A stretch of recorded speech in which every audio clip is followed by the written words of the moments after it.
pretty excited to play Pretty Prairie and El Saline. We thought we were a pretty good pool. And I don't know what we did differently, but they came out fired up, and we took care of business with El Saline, who's kind of down right now, and that gave us confidence going in against Pretty Prairie. And for a while, the ball game against Pretty Prairie was pretty tight, went kind of back and forth a lot, but we just kept talking about how if we keep being aggressive, things are going to eventually fall our way, and they did. And Pretty Prairie had a tough time finally picking up some of the stuff that we gave them, and usually they're a really good defensive team, so we were real excited about that, and we felt really good about the way we played Saturday morning.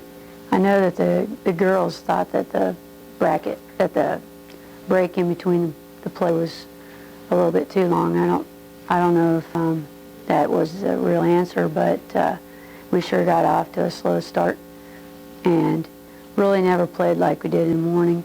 And I don't think it helped that the net was too low, and I'm not sure why they allowed us to play on that, but Indian had been there all day, and they had been used to that net. And they played well too. They were hot.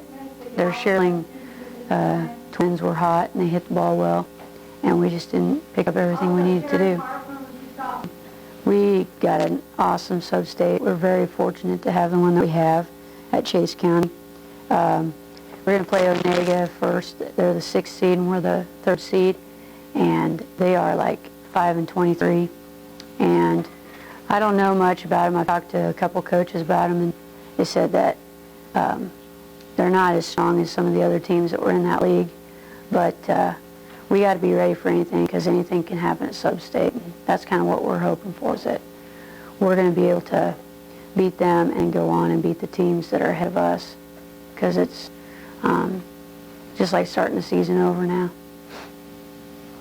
We'll probably play Rossville and maybe Valley Heights. Those are the 2 teams that are above us, and they both got good traditions, so they're going to be good teams, but hopefully we'll put everything we've been working on together this Saturday and see how we can come out. The district game against Sterling last Friday night, we lost. I think it was 42-28 or something like that. I usually don't remember the score sometimes when we lose. It was a track meet, and we knew that in the beginning, that it was going to be up and down the field. Whoever scores last, one of those type of games. And we got behind early in the first, second quarter, then came back, tied it up at halftime. Third quarter, we pulled ahead, and then the fourth quarter, they scored twice, and we didn't have an answer for those 2 scores. Defensively, we had people in position to make plays, and it did not happen. Kind of one of the frustrating things is you hear things like do this and do that, but we had our kids in the right places. We just did not make the plays all the times. I don't know if turnovers would be the reason we lost, but we had 4 turnovers, they had none. One of them was questionable. One of our kids came out of the fumble, out of the pile, but they'd already given it to their team, so you got to go with their call whether you agree with it or not. We had 3 turnovers in the fourth quarter. One of them on an interception, but that's when you're down by 2, you're trying to get a quick score, and those are tough ones. We had a fumble, and we had something we haven't done all year. We've never dropped a punt, and that happened, and no one feels worse than probably Darren. And it just happened. But at the same time, we could have went out there in defense and not let them score and still just been down by 7. So you can't just say a turnover cost the game. It made it a heck of a lot harder to win, though. They were not going to let us run the ball. Their philosophy is we're going to bring at least 7, sometimes 8, to stop the run. They're slanting, they're blitzing at least one person every down. And, we still had some good, tough runs, but when we were getting behind, there was, you can't just run down the field, play after play and hopefully catch up. We had to go the passing game. And that opened up, pretty well. We only ran for about 100 yards combined, but I think we threw for about, Dick Warren threw for about 320.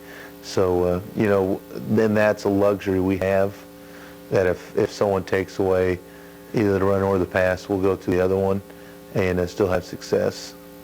But, we still had some good runs. But when they have two more people coming and you have blockers, it makes it pretty darn tough. We're, defensively we stayed in our 4-3, and, we were going to take the dive with our linebackers and tackles, and the quarterback to our safeties. We're going to have the our ends and our safeties were having quarterback, and our corners were having to pitch. And their philosophy was we're going to run the fullback and the quarterback, which they did. They did a good job of it. They only pitched it once, I think, and that went for a -10-yard gain, so we weren't worried too much about the pitch.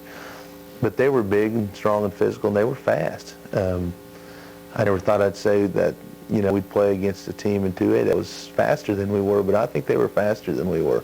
And again, when we talked about our film session, different plays, a different person did not do what they needed to get done. And against a good team, and they understand that, you can't ever mess up, or it's touchdown, or it's it's a fourth down and we don't make it. If you mess up, and they understand that. And it's not like you can really get mad at them, because it's not like they get in the huddle and say, okay, it's your turn to mess up this play. They're going hard, and we just didn't make the plays when we needed to at times. Yeah, Claflin's above average team. Everybody hears everything. They've two straight titles in Class 2A. In the 90s, they've only lost, I don't think they've lost 10 times in 9 years. And, it's just a little mini dynasty. They're big and physical, let's put it that way. They are going to run the ball. That's what they do. And they will pass maybe 5 times a game, but their philosophy is we're going to work on our passing game when we're up by 40. And so our game plan for Friday night is, we just got to put as many people up there, and you're going to see a bunch of defensive linemen just down there just trying to take out their offensive linemen, not let them get a rush on us. And then our linebackers and safeties got to make a tackle, because the big guys up front are just going to get smashed, and they know it. And I don't think we're scared of playing them. We played them last year, and I think we held them to a touchdown in the first quarter and 2 in the second. And in the third quarter, we just got so tired, just were so beat up, and so many people got injured. So it made it for a long second half. This year, I think if we can keep it close going to the fourth quarter, I do believe they've only played one fourth quarter as a varsity team, and hopefully, that might work to our advantage. I don't know. But they're just a machine. They just keep coming. Again, they're a team that's going to try to take away our running game. And so we're going to see if we can pass. They're not going to let us throw the ball deep. They play their corners and safeties back about 10, 12 yards. So we'll have to do a lot of pitch and catch, just short stuff, and hopefully break some tackles. But that's the game plan. Whether it works or not, we'll have to see on Friday night. But like I told the kids the other day, we're going to have to score 40, and we'll let them score 39. We'll take a 1-point win any day.